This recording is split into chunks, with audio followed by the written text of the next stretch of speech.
Turning to the Pacific, Papua New Guinea, a country with rich natural resources, has launched an ambitious international trade and investment program. But the country, and especially its capital, Port Moresby, faces many challenges, as Roger Maynard reports.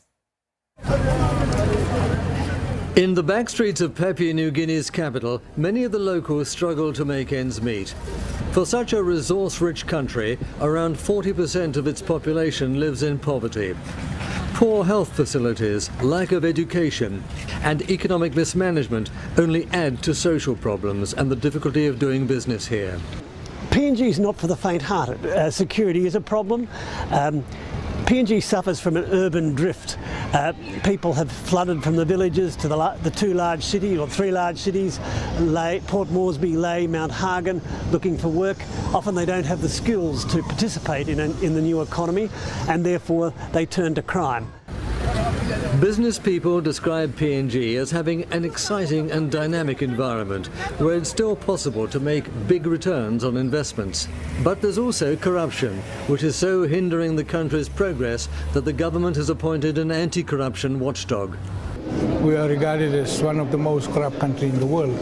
So you can see the level of corruption that has infiltrated from the very top right down to the little people in the community.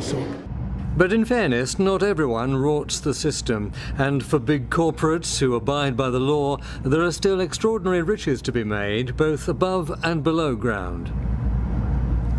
PNG has vast natural resources. It's an Aladdin's cave of minerals, including copper and gold, which are found in such abundancy here in Bougainville. Today, this autonomous region survives on government aid and a largely agrarian economy.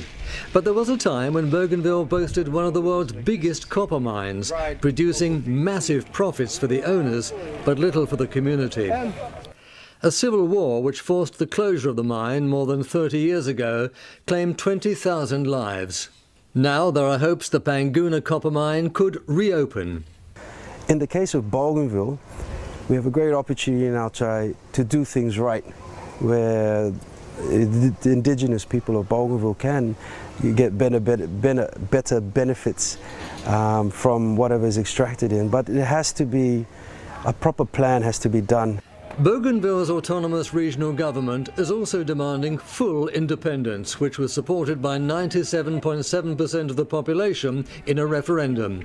But the outcome is far from settled, and in the meantime, the people rely on their modest economy.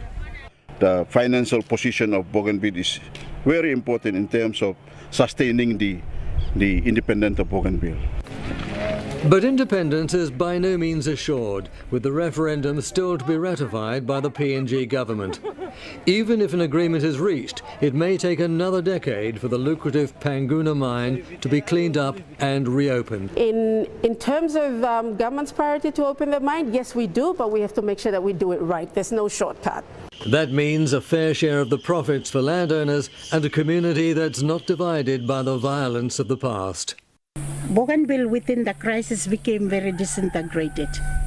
Many issues, many people died, and families were disintegrated, displaced and all that.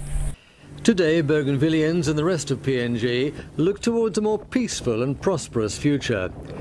Two major liquid natural gas projects are planned in Papua New Guinea over the next few years, which will inject $20 billion into the economy.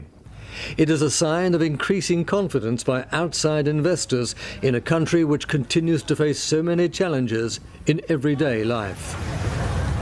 Roger Maynard, Bougainville in Papua New Guinea.